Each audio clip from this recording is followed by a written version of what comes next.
Hello student, કેમ છો? મજામાં? આજે આપણે લેક્ચર નંબર 3 કરંટ ઇલેક્ટ્રિસિટીનો મેઇન ટોપિક એક ચર્ચા કરીએ. પ્રવાહ ઘનતા. પ્રવાહ ઘનતા ટોપિક એ ખૂબ જ યુઝફુલ છે વિવિધ સ્પર્ધાત્મક પરીક્ષા. ભલે આપણી ચોપડીમાં એની વ્યાખ્યા બહુ નાની છે, પણ આપણે એને ડિટેલમાં ચર્ચા કરશું, તેના અનુરૂપ OMR કરશું.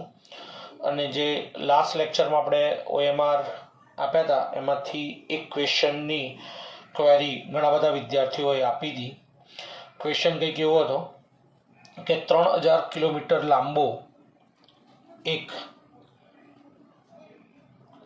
એટલે 3 ગુણ્યા 10⁸ સેન્ટીમીટર લાંબો એક વાયર કે જે 7 કોપર વાયરથી બનેલો છે અને એક અવાહક આવરણ એની ઉપર ચડાવેલું છે, એટલે N=7. અને એની અવરોધકતા કંઈક જ્યાં સુધી મને ખબર છે ત્યાં સુધી 3 × 10⁻⁻6 ઓમ ઇન્ટુ મીટર એની અવરોધકતા હતી. અને વ્યાસ આપેલો હતો કંઈક 0.73 mm, એટલે 0.073 સેન્ટીમીટર. અવરોધકતા ગુણ્યા લેન્થ ગુણ્યા A બરાબર રેઝિસ્ટિવિટી R બરાબર ρl/A. સૂત્ર ખબર જ છે, L આપેલો છે, A એટલે πr². દોસ્તો વ્યાસ આપેલો છે, પણ આમાં કેટલા વાયર છે? 7, એટલે આપણે 7πr એટલે એની જગ્યાએ 7 લેશું અને આરની જગ્યાએ આપણે મૂકી દઈશું d/2 એટલે 0.073 R બરાબર d/2 થશે ને, ભાગ્યા 4. બધી જ વેલ્યુ ઇક્વેશન્સમાં પુટ કરી લો. 3 × 10⁻⁻6 લેન્થ 3 × 10⁸ बढ़िया डिवाइडेड बाय एरिया. वरुण खबर पड़ी नहीं लिया? 4 ઉપર લઈ આવો એટલે આને સિમ્પ્લિફાઈડ કરો. સો આ ડેટાને સિમ્પ્લિફાઈડ કરશો તો હોપસો આન્સર આવે છે 3.1 × 10⁻⁴ ઓમ. જોઈ લેજો, આન્સરમાં કેલ્ક્યુલેશન તમે કરી લેજો એનું કેલ્ક્યુલેટરથી, એ જ આવશે આન્સર, પણ એકવાર જોઈ લેજો. ક્લિયર દોસ્તો? હવે આજે એક નવો ટોપિક અને જે ખૂબ જ અગત્યનો અને બહુ જ સરળ ટોપિક છે, પ્રવાહ ઘનતા, એની આપણે ચર્ચા કરશું. 1 સેકન્ડ હું સેટ કરી દઉં. ઓકે, પેજ થોડા સેટ કરી લો.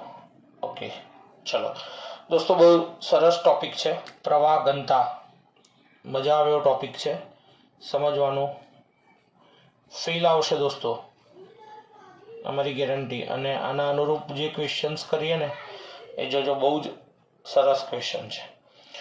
પ્રવાહ ઘનતા આપણે વ્યાખ્યા પછી ચર્ચા કરીશું, પહેલાં એના પોઈન્ટ્સ ચર્ચા કરી લઈએ કે ભાઈ કેમ એ ક્વોન્ટિટીની ફોર્મ્યુલા J બરાબર I/A થશે, વગેરે વગેરે વગેરે. એક વાહક વિચારીએ દોસ્તો.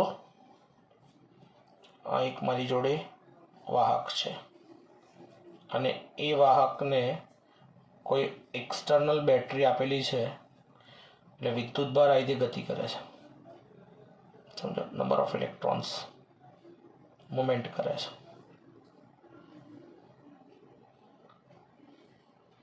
જો આડછેદના દરેક ભાગમાં સરખા જ ઇલેક્ટ્રોન પસાર થાય છે, એટલે એ શું ઇન્સિસ્ટ કરે છે? તો ઇન્સિસ્ટ કરે છે કે દરેક સેક્શનમાં ઇલેક્ટ્રોનની સંખ્યા સમાન હશે. દોસ્તો ધારો કે ઓકે, આ એક આડછેદ છે અને આ આડછેદમાં જો એટલા 3 ઇલેક્ટ્રોન્સ થાય છે. હવે કોઈ એવું કે મારે આડછેદને ચેન્જ કરવો છે, હે ને, તો આ ઇલેક્ટ્રોન્સ તો આગળ જવાના જ આ રીતે 1 2 3 ધારો કે હું આ ક્રોસ સેક્શન બનાવું તો પણ એક પર્ટિક્યુલર ક્રોસ સેક્શનમાં તો કેટલા ઇલેક્ટ્રોન આવ્યા 1 2 અને 3 એટલે ઇલેક્ટ્રોન્સ તો ફરજિયાત 3 જ પસાર થાય એટલે પ્રવાહ જે છે અહીંયા જેટલો મળે છે એટલો જ આ આડછેદમાં મળશે એમાં કોઈ શંકાનું સ્થાન નહીં ઇઝ ઇટ ક્લિયર દોસ્તો હવે વાત કરીએ કે અહીંયા જે પ્રવાહ થવાનો એ પ્રવાહનું નામ આપી દઈએ I1 અને આના આડછેદનો જે પ્રવાહ છે એનું નામ આપી દઈએ I2 આનું ક્ષેત્રફળ અને 3 ડાયમેન્શનમાં ડ્રો કરવા જઈએ તો આનું ક્ષેત્રફળ મળી જશે આનું ક્ષેત્રફળ ધારો કે A1 છે J ઇન્ટુ A1 પ્રવાહ ઘનતા ગુણ્યા ક્ષેત્રફળ થાય કેમ થાય આગળ જઈને જોશો હાલ હું લખું છું પ્રવાહ ઘનતા હંમેશા પ્રવાહની દિશામાં લઈએ છીએ આપણે અને એ આ બિંદુએ જેટલી હશે ને એટલી જ આ બિંદુએ હશે એમાં કોઈ જ ફરક નહીં હોય તો I2 બરાબર J ઇન્ટુ A2 થશે હવે A1 અને A2 તો સેમ નથી ને એટલે સ્વાભાવિકપણે I2 જે છે અને I1 બેને એક સમાન જો કરવા હોય બંનેનું મૂલ્ય એક સરખું કરવું હોય તો સહજ આપણે A2 જે છે એનું રિલેશન A1 માં બતાવવું પડે કઈ રીતે સમજીએ તો ધારો કે આ મારો વાહક ફરીથી હું એ જ વાહક ડ્રો કરું છું અને આ વાહકનો બહુ સરળ અને શાંતિથી જોજો દોસ્તો આ વાહકનું ક્ષેત્રફળ A1 છે સમજો આ A2 જે છે પ્રવાહની દિશા આ છે પ્રવાહ ઘનતા આ બાજુ બને છે આનું ક્ષેત્રફળ આ છે હવે અહીંયા છે ને એક હું ખાલી એમને એક વાહક ડ્રો કરું છું આ છે બેટા ખૂણો થીટા સમજો હા આ છે ખૂણો theta this are the theta હવે જો આપણને ખબર છે ક્ષેત્રફળ સદિશ જે છે એ હંમેશા પરપેન્ડિક્યુલર ટુ ધી પ્લેન આ પ્લેન બને હું હાથ ડ્રો કરું છું તેનો ક્ષેત્રફળ સદિશ ક્યાં આવશે ઓન ધીસ ડાયરેક્શન જો પ્લેન આમ કરી દઉં તો ક્ષેત્રફળ સદિશ ક્યાં આવશે ઓન ધીસ ડાયરેક્શન ફરીથી હો સમતલ ધારો કે આ છે તેનો ક્ષેત્રફળ સદિશ ક્યાં આવશે ઉપર તરફ આ સમતલને આમ ઉલટાવું છું તો ક્ષેત્રફળ સદિશ ક્યાં જશે આ બાજુની તરફ તો આને આમ લઉં છું તો આ ક્ષેત્રફળ સદિશનો ઘટક બને એ ઘટક જે છે એ ઘટક કયો બનશે તો અહીંયા એંગલ જોવા જઈએ ટ્રિગ્નોમેટ્રી જ્યારે એપ્લાય કરશું ત્યારે ટ્રિગ્નોમેટ્રી એપ્લાય કર્યા પછી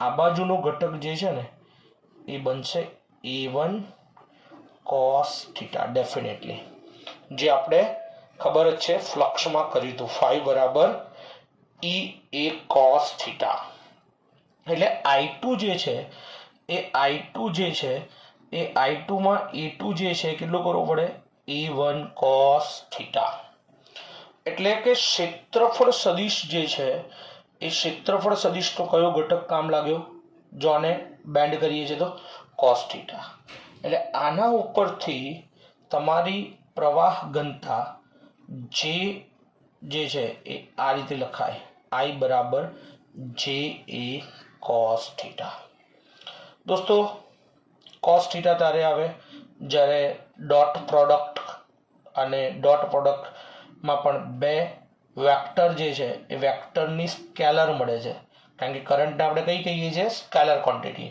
મેં ફર્સ્ટ લેક્ચરમાં કીધું હતું ટેન્સર ક્વોન્ટિટી કહેવાય ડેફિનેટલી કહેવાય એટલે આના ઉપરથી આને શું લખાય વેક્ટર જે ડોટ એ વેક્ટર એટલે આના ઉપરથી જે બરાબર I upon A clear? Okay, જે બરાબર I ભાગ્યા A, એટલે આના ઉપરથી એનો એકમ થશે એમ્પિયર પર મીટર સ્ક્વેર. અને દોસ્તો હવે આના ઉપરથી જ તમે એની વ્યાખ્યા જે છે એ વ્યાખ્યા બનાવી શકો કે વાહકના કોઈ પણ બિંદુ પાસે પ્રવાહની દિશાને લંબ એવા એકમ આડછેદમાંથી પસાર થતા વિદ્યુત પ્રવાહને પ્રવાહ ઘનતા જે કહે છે. Clear my point? Clear my point દોસ્તો? ફરીથી કહું છું, આનો ક્ષેત્રફળ સદિશ ક્યાં બનશે? Like this. ઓકે, અને જે perpendicular to the plane 90 degree બની ગયો. હવે એને જે તમે બનાવશો એ પ્રમાણે જે એ cos થીટા બનશે. આમ ફરીથી પ્રવાહ ઘનતા એટલે શું? તો વાહકના કોઈ પણ બિંદુ પાસે પ્રવાહની દિશાને લંબ એવા એકમ આડછેદમાંથી પસાર થતા વિદ્યુત પ્રવાહને પ્રવાહ ઘનતા જે કહે છે. એકમ એમ્પિયર પ્રતિ મીટર સ્ક્વેર. હવે જેનું સંબંધ આપણે જુદા જુદા સંબંધ જોઈએ છે. તો આપણને ખબર છે, ઓમના નિયમમાં આપણે જોયું હતું દોસ્તો, V બરાબર I R અને R બરાબર ρ L બાય A. દોસ્તો ચેપ્ટર નંબર 2માં આપણે જોઈ લીધું છે V બરાબર E ડોટ L, એટલે E into L I ρ into L ભાગ્યા A. LL કટ કરી લો દોસ્તો, એટલે E બરાબર I અપોન A ઇન્ટુ ρ. દોસ્તો I અપોન A બધાને ખબર જ છે શું થશે? પ્રવાહ ઘનતા, હમણાં હાલ જ જોયું. અને 1 અપોન ρ એટલે 1 અપોન સિગ્મા. ρ બરાબર શું થશે? 1 અપોન સિગ્મા. વાહકતા એટલે E બરાબર J અપોન સિગ્મા, માટે J બરાબર સિગ્મા ઇન્ટુ E. વિદ્યુત ક્ષેત્ર અને પ્રવાહ ઘનતા બંને કેવી છે? Vector quantity. ફરીથી દોસ્તો હું રિકેપ કરી લઉં છું એક વખતે, સમજજો. ટોપિક બહુ જ નાનો છે, સીધી વ્યાખ્યામાં પૂરો કરી દેશે ઘણી વખતે આપણે, પણ એને પૂરો સીધી વ્યાખ્યામાં નથી કરવાનો. જે રીતે ફ્લક્સમાં જોયું હતું કે ભાઈ જે વિદ્યુત પ્રવાહ અહીંયાથી પસાર થાય છે એટલો જ આ આડછેદમાંથી પસાર થાય છે, તો J ઇન્ટુ A, તો આનો પણ J ઇન્ટુ A સરખો જ થવો જોઈએ, પણ આનો ક્ષેત્રફળ સદિશ કંઈક અલગ દેખાય છે. એટલે એનો જે કમ્પોનન્ટ બનવો જોઈએ કેટલો બનવો જોઈએ? તો આ ટિગ્નોમેટ્રી પ્રમાણે મેં કર્યું છે A cos થીટા, જે આપણે ફ્લક્સમાં ઓલરેડી જોઈ લીધું હતું, એટલે હું એની બહુ ચર્ચા કરતો નથી. જેને આપણે શું કહીએ છીએ? પ્રવાહ ઘનતા. Clear my point? આગળ J બરાબર સિગ્મા ઇન્ટુ E, જ્યાં સિગ્માને આપણે શું કહીએ છીએ બેટા? વાહકતા. હજી પણ એની આપણે ચર્ચા આગળ જઈને કરશું. વાહકતા એ અવરોધકતાનો વ્યસ્ત છે, એટલે અવરોધકતાનો એકમ જે ઓમ ઇન્ટુ મીટર છે, તો અહીં એનો એકમ થશે સિગ્માનો મોહ ohm inverse into metre inverse. Clear? સિગ્માનો શું થશે? એકમ થશે. Got it? ક્લિયર દોસ્તો? ખબર પડી? બહુ સરસ સરસ ક્વેશ્ચન્સ આના બેઝ ઉપર આપણે કરવાના છે. ચલો તો પહેલો ક્વેશ્ચન જોઈએ. સૂત્ર આધારિત છે એટલે હમણાં આવડી જાય એવો છે. એને સેકન્ડમાં લઈએ થોડો.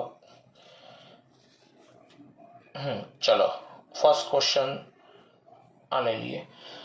હમણાં હાલ ભણે કે જે બરાબર સિગ્મા ઇન્ટુ E કયાનું નિયમનું પાલન કરશે? બહુ સરળ છે, સમજો દોસ્તો. જેનો એકમ થાય I upon A, ampere upon metre square. હવે જો બીજું શું છે? તો J બરાબર સિગ્મા ઇન્ટુ E. અને સિગ્મા. સિગ્મા એટલે 1/ρ એટલે E/ρ. મેં તમને ફર્સ્ટ લેક્ચરમાં કીધું હતું કોઈ પણનું પારિમાણિક સૂત્ર હંમેશા ગોખવાનું નહીં, બનાવતા શીખવાનું. ઈ વિદ્યુત ક્ષેત્ર ન્યૂટન પ્રતિ કુલંબ, આયાના ઓમ ઇન્ટુ મીટર. આ બંને એકમને સરખાવો તો જે એટલે એમ્પિયર પ્રતિ મીટર સ્ક્વેર. ખબર પડી દોસ્તો? સિગ્મા ઇન્ટુ ઈ નું બી શું થાય? ન્યૂટન પ્રતિ coulomb ohm into metre. Metre metre cut કરો તો એમ્પિયર બરાબર શું થાય? Newton metre coulomb into ohm. દોસ્તો જે આ 12-2 અને બધા જે પારિમાણિક સૂત્રો તૈયાર કરે છે ને એનો વિરોધ હું એટલા માટે જ કરું છું કે ગોખવાનું નહીં, તરત ખબર પડશે. જો ન્યૂટન ઇન્ટુ મીટર, ન્યૂટન એટલે બળ અને મીટર એટલે ડિસ્પ્લેસમેન્ટ. બળ ગુણ્યા સ્થાનાંતર, કાર્ય જે આપણે કોઈને યાદ આવતું હોય તો ઓમના નિયમમાં કામ કર્યું હતું. વિદ્યુતભારનું એકમ કુલંબ. ક્લિયર? એટલે W/Q.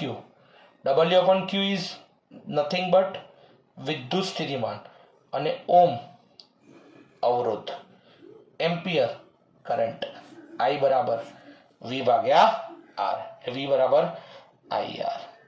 ખબર પડી દોસ્તો? બહુ સિમ્પલ છે ને? તો this are the Ohm's law questions. Very simple. હા, ઠીક છે. હવે આપણે નેક્સ્ટ ક્વેશ્ચન પર જઈએ. એને થોડોક ડાયાગ્રામ જોશે. આ ક્વેશ્ચનની ચર્ચા કરીએ. દેખાય જ છે. ઓકે. આકૃતિમાં દર્શાવેલ વાહક સમતલનું ક્ષેત્રફળ 1 સેન્ટીમીટર સ્ક્વેર છે. જો વાહકમાંથી 2 એમ્પિયર જેટલો પ્રવાહ પસાર થતો હોય તો વાહકના કોઈ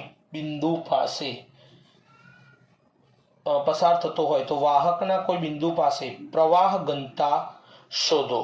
બહુ સરસ ક્વેશ્ચન છે બેટા, બહુ જ એકદમ ઇઝી ક્વેશ્ચન છે અને આ જૂની બુકનો જ ક્વેશ્ચન છે, એમાં કંઈ નવું નથી. ડાયાગ્રામ તમને આપેલો છે, સમજો. તમારી જોડે સૂત્ર છે, શું શોધવાનું કીધું છે? પ્રવાહ ઘનતા છે ને? ઓકે. તમારી જોડે સૂત્ર છે I બરાબર J into A cos theta. શોધવાનું પ્રવાહ ઘનતા છે. Therefore J is equal to I/A cos theta. અહીંયા છે ને I આપી દીધો છે 2 એમ્પિયર. છોકરું ક્યાં આ ક્વેશ્ચનમાં ભૂલ કરશે? ક્ષેત્રફળ પણ લગભગ 1 સેન્ટીમીટર સ્ક્વેર. ઓપ્સો, જ્યાં સુધી મને ખબર છે ત્યાં સુધી ક્ષેત્રફળ 1 સેન્ટીમીટર સ્ક્વેર. 1 સેન્ટીમીટર એટલે 10⁻⁻⁴ સેન્ટીમીટર સ્ક્વેર. કોસ થીટા કેટલો લેવો? તો અહીંયા છે ને તમને હું ડાયાગ્રામ ડ્રો કરું છું. જોજો, થોડું ઝૂમ કરીને નહીં બતાવી શકું. આ રીતનું વાળેલું છે આ ભાગ અને this angle is 60 degree. Make sure student અહીંયા છે ને ઘણી વખત કન્ફ્યુઝન કરી દે છે કે કોસનો એંગલ કેટલો લેવો, 60 લેવો કે શું કરવો. મેં તમને હમણાં હાલ જ બતાવ્યું હતું. થોડી વાર પહેલાં પ્રવાહ ઘનતાની વ્યાખ્યા જ્યારે કરાઈ ને ત્યારે આ જ ચર્ચા કરી હતી આપણે ખાસ, કે આ જે છે ને સમતલ, એ સમતલ તમારું કઈ રીતે છે? આમ છે, રાઈટ? આમ વાળી દીધું છે, નમાઈ દીધું છે. તો એનો ક્ષેત્રફળ સદિશ ક્યાં આવશે? પરપેન્ડિક્યુલર ટુ ધી પ્લેન, મતલબ કે ધીસ, હે ને? એટલે આને હું એક્સટેન્ડ કરું છું. આ જે છે ને એ તમારો ક્ષેત્રફળ સદિશ બનશે. આને જો આમ રાખ્યો હોત ને, આમ, તો આ બાજુ જાત પરપેન્ડિક્યુલર ટુ પ્લેન અને always towards to the observer. ઓબ્ઝર્વરની દિશામાં હોય એટલે ટોટલ 90 છે. તો આટલો કેટલો થાય? બસ આટલું જ ટ્વિસ્ટ છે ક્વેશ્ચનમાં, 30. એટલે આ ક્ષેત્રફળ છે. એનો કમ્પોનન્ટ શું બનશે બેટા? a cos 30. પ્રવાહની દિશાનો કમ્પોનન્ટ કયો બનશે? a cos 30. છોકરું બની શકે કે a cos 60 લઈ લે. હું ફરીથી કહું છું કે તમારો પ્લેન જે છે કેમ આપેલો છે? આમ આપેલો છે, અને આમ આપેલો હોત ને, આમ મળેલો હોત તો પરપેન્ડિક્યુલર ટુ ધી પ્લેન, બહારની બાજુ હાથ, પણ આમ છે એટલે ઓન ધીસ ડાયરેક્શન્સ, એટલે આ ક્ષેત્રફળ સદિશ બન્યો. તો એનો એક કમ્પોનન્ટ બને a cos થીટા વેક્ટરના નિયમ પ્રમાણે, બીજો બને a sin થીટા. એટલે આપણે તો પ્રવાહની દિશાનો જ કમ્પોનન્ટ લેવાનો છે. તો પ્રવાહની દિશાનો શું થાય છે? a cos 30. ઓકે, એ તો લઈ લીધો છે આપણે, સોરી મેં, એટલે એ cos 30 આવશે. તો 10⁻⁻4 cos 30 શું થશે? √3/2 ઉપર લઈ આવો.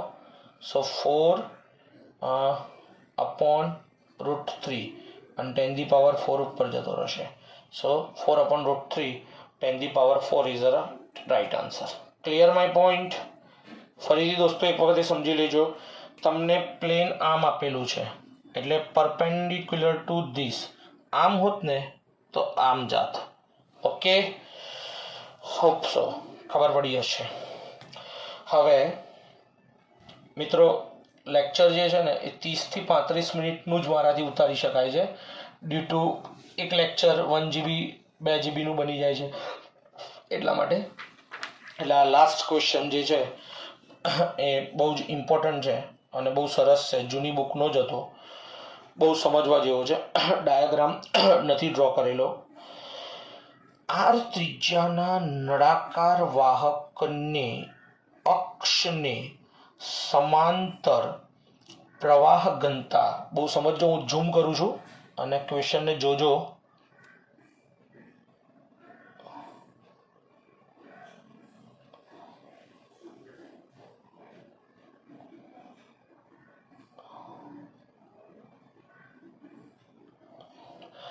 સમજો, આર ત્રિજ્યાના નળાકાર વાહકની અક્ષને સમાંતર પ્રવાહ ઘનતા જે બરાબર J0 1 - r² વડે આપવામાં આવેલ છે. વાહકની લંબાઈની દિશામાં પ્રવાહ શોધો. અહીં r એ અક્ષથી અંતર છે. બહુ એટલે કાબિલને તારીફ ક્વેશ્ચન છે, એટલે કંઈ એટલો જોરદાર નથી, પણ નવી બુકમાં છે નહીં આવો ક્વેશ્ચન, એટલે સમજવામાં મજા આવશે. હું અત્યારે હાલ એક છે ને તમને એક ગ્લાસ મૂકું છું. સમજો, આ જે છે, પેન ક્યાં ગઈ? Marker pen. આ જે છે નળાકારને તમે એક બાજુથી જુઓ ને એટલે આડછેદનું ક્ષેત્રફળ તમને કંઈક આવું લાગે, રાઈટ? તો આ જે છે ને એની બાઉન્ડ્રી છે. સમજો, આની બહાર જઈ શકવાનું નથી નળાકાર, આપણે અંદર ડ્રો બી કરીએ છો. આ બની ગઈ એની બાઉન્ડ્રી. હવે અંદર જે છે એ અંદર આ કેન્દ્ર છે, આ કેન્દ્રથી અંદર ઘણી બધી ડિસ્ક બનવાની છે, હે ને? જુદી જુદી રેડિયસની આ એક ડિસ્ક બની, રાઈટ? બીજી એક અંદર આ ડિસ્ક બની શકે, હે ને? તો મારે તો છેક આટલા સુધીની કેસમાં શું શોધવાનું છે? તો પ્રવાહ શોધવાનો છે. શું શોધવાનું છે? પ્રવાહ શોધવાનો છે. આપણે એને આડછેદના ક્ષેત્રફળ સાથે જ નવા પેજમાં કેલ્ક્યુલેટ કરીએ. 1 સેકન્ડ દોસ્તો, નવા પેજમાં આપણે એને કેલ્ક્યુલેટ કરીએ. જો દોસ્તો, આપણે ડાયાગ્રામ આ રીતે બનાવીએ, ક્રોસ સેક્શન. આ ક્વેશ્ચન મેં કોઈ નવો નથી કરાયો, જૂની બુકમાં હતો જ. આ ધારો કે જે નળાકાર છે એ નળાકારનો જે આપણે આડછેદ જોયો, અહીંયાથી આ r અંતર છે, આની અંદર ઘણી બધી ડિસ્ક બની શકે, એમાંની એક નાની ડિસ્ક આપણે કલ્પના કરીએ. સમજો દોસ્તો. હું જે કહું છું ને ઇન્ટ્રીગેશન્સ વ્યવસ્થિત સમજી લેવાનું. આજે પણ આપણે ઇન્ટ્રીગેશનના ફંડા ચર્ચા કરીશું. આ એક આર ત્રિજ્યાની એક ડિસ્ક વિચારી, આટલાથી ડિસ્ક બનવાની ચાલુ થાય. 1 2 3 4 5 અને એમ ઘણી બધી ડિસ્ક બને છેક આ ડિસ્ક. દરેક ડિસ્કનો પ્રવાહ શોધી નાખો. દરેક ડિસ્કનો પ્રવાહ શોધી નાખો મિત્રો. દરેક ડિસ્કનો પ્રવાહ શોધી નાખો અને પછી એ જે પ્રવાહ છે એ પ્રવાહનો સરવાળો કરી દો, એટલે સંકલન કરી દો ને. અને એ સંકલન કરી દો એટલે ક્યાંથી કરું સંકલન? તો આ તમારું ઓરિજિનેટ છે, રાઈટ. અને ક્યાં સુધી? તો અપ ટુ ધી આર સુધી. એટલે તમારી આર સ્મોલ આર જે છે એ ક્યાંથી સ્ટાર્ટ થાય? 0 થી અપ ટુ આર સુધી. તો તમારી જોડે સૂત્ર છે આટલા. અહીંયા એક નાનો એલિમેન્ટ વિચારું છું ડીઆર જેટલો, અને આ એલિમેન્ટ અને આ ડિસ્ક માટેનો પ્રવાહ ડીઆઈ બરાબર જે ડી એ જે ઇન્ટુ ડી, એટલે જે ડી એ કોસ થીટા. સમજો ક્ષેત્રફળ સદિશ અને આ બંને તો એકબીજાને ડેફિનેટલી પેરેલલ થશે, સમાંતર થશે, એટલે આ તો થઈ જશે જે ઇન્ટુ ડી. હવે ડીએ કેટલો? તો આ જે રિંગ છે એનું ક્ષેત્રફળ કેટલું થાય? પાઈ આર સ્ક્વેર, એટલે ડીએ ભાગ્યા ડીઆર. વિકલન કરો તો પાઈ એઝ ઇટ ઇઝ. આર સ્ક્વેરનું શું થાય? 2r, એટલે ડીએ બરાબર શું થાય? 2 પાઈ આર ઇન્ટુ ડીઆર. હવે તમારી જોડે બધો જ ડેટા તમારી જોડે લગભગ રેડી થઈ ગયો છે, હે ને? તો શું કરો?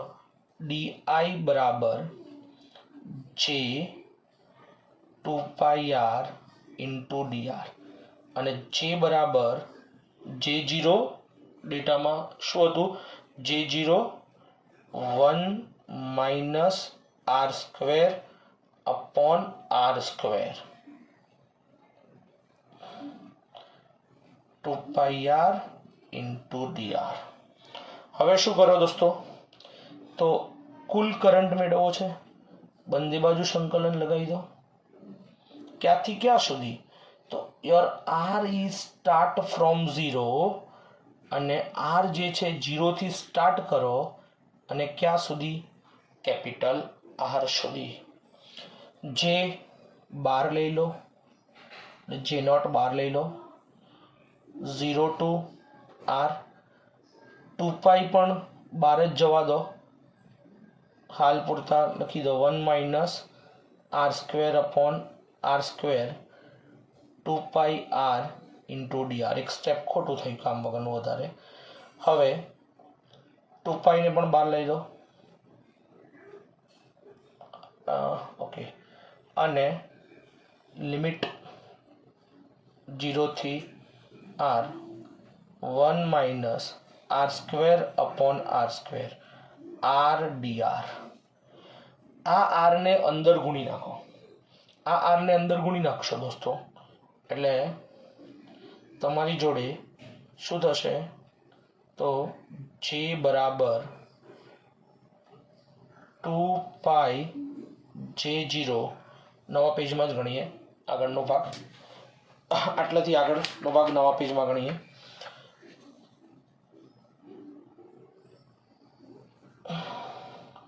ટુ પાઈ J0 0 થી R 1 minus R square upon R square R DR.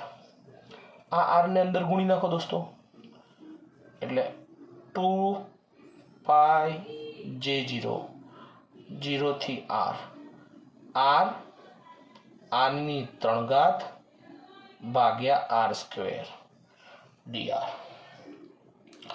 અહીંયા સંકલનનો નિયમ લાગુ પડશે. કયો? સરવાળા બાદબાકી વાળો. એટલે 0 થી r r dr માઇનસ 0 થી r r ક્યુબ ભાગ્યા r સ્ક્વેર. સમજો દોસ્તો. 2 પાઈ j0 r નું શું થશે તો આપણને ખબર છે સંકલન xn પાવર dx નું શું થશે xn plus 1 upon n plus 1 એટલે ઘાતમાં 1 વધે એટલે શું થશે બેટા r સ્ક્વેર બાય 2 0 થી r માઇનસ અહીંયા શું થશે r ની 3 ઘાત છે એટલે એ કેટલી થશે સ્મોલ r છે dr r ની 4 ઘાત ભાગ્યા 4. કોઈને કન્ફ્યુઝન થશે કે અહીંયા કેપિટલ r છે ના સ્મોલ r છે અને આ dr જે છે સ્મોલ r છે એટલે r નું જ સંકલન થશે અને સંકલન x dn dx પરથી. હવે જો લિમિટ મૂકો અપર લિમિટ એટલે r સ્ક્વેર બટા 2 માઇનસ લોઅર લિમિટ તો કઈ લેવા દેવા નહીં 0 થઈ જશે. અહીંયા r મૂકો એટલે શું થશે r ની 4 ઘાત ભાગ્યા 4r square. r square cut થઈ જશે દોસ્તો એટલે શું થશે 2 pi j0 r square by 2 r square by 4 4 ઘાત છે ને એટલે 4 લસા લઈ લો 2 પાઈ j0 4 લસા લો એટલે એ 2 ગુણાય એટલે અહીંયા શું થશે 4 બાર લઈ લો એટલે 2r square minus r square અને 2r square minus r square એટલે r સ્ક્વેર બચે 2 ભાગ્યા 4 2 બચે એટલે આન્સર શું આવશે pi j0 r square by 2. Clear? Hope so clear. હા ને દોસ્તો. હવે આગળ વાત કરીએ તો આપણે 2 ક્વેશ્ચન્સ તો આ કર્યા છે એ સિવાયના એક ક્વેશ્ચન્સ તમને હોમવર્કમાં દઉં છું આવડી જશે બહુ સિમ્પલ છે. એક વાહક તારને વિદ્યુત ક્ષેત્ર 15 ગુણ્યા 10 ની માઇનસ 6 ઘાત વોલ્ટ પ્રતિ મીટર લાગુ પાડતા પ્રવાહ ઘનતા 3 એમ્પિયર પ્રતિ મીટર સ્ક્વેર માલુમ પડે છે તો વાહકની અવરોધકતા શોધો જે બરાબર સિગ્મા ઇન્ટુ ઈ સૂત્ર પરથી. આ સિવાય એક બીજો ક્વેશ્ચન હું ડ્રો કરું છું હોમવર્કમાં. સમજો દોસ્તો કે એક હોલો સિલિન્ડર છે L લેન્થનો, આ હું ડ્રો કરું છું L લેન્થનો એક હોલો સિલિન્ડર છે જેની ઇનર સાઈડની ત્રિજ્યા કોઈ આ જે છે એ a જેટલી છે અને આઉટર સાઈડની ત્રિજ્યા કોઈ b જેટલી છે. કોઈ ફરક પડવાનો નથી. તો એની રેઝિસ્ટિવિટી કોઈ રો જેટલી છે તો બે કેસમાં એનો રેઝિસ્ટન્સ શોધવાનો છે. એક કે જ્યારે પોટેન્શિયલ ડિફરન્સ એપ્લાઇડ કરવાનો છે વિદ્યુત સ્થિતિમાન બે છેડાઓની અંતે એટલે potential difference between end of the cylinder અને પ્રોડ્યુસ ધ કરંટ જે કરંટ પ્રોડ્યુસ થાય છે એ ફોલોઈંગ એટલે કે પેરેલલ ટુ એક્સિસ સમાંતર જાય છે એક્સિસને તો એનો રેઝિસ્ટન્સ કેટલો હશે એક. અને બીજો જો આ પોટેન્શિયલ ડિફરન્સ એપ્લાઇડ થાય છે બિટવીન એટલે કે અંદર અને બહારની સરફેસે અને કરંટ રેડિયલી આઉટવર્ડ જાય છે તો રેઝિસ્ટન્સ કેટલો હશે. ક્લિયર? આ બે ક્વેશ્ચન્સને ખાસ દોસ્તો સોલ્વ કરજો અને લાસ્ટમાં ચેનલને સબસ્ક્રાઇબ કરજો, લાઈક કરજો અને શેર કરજો. Good night friends.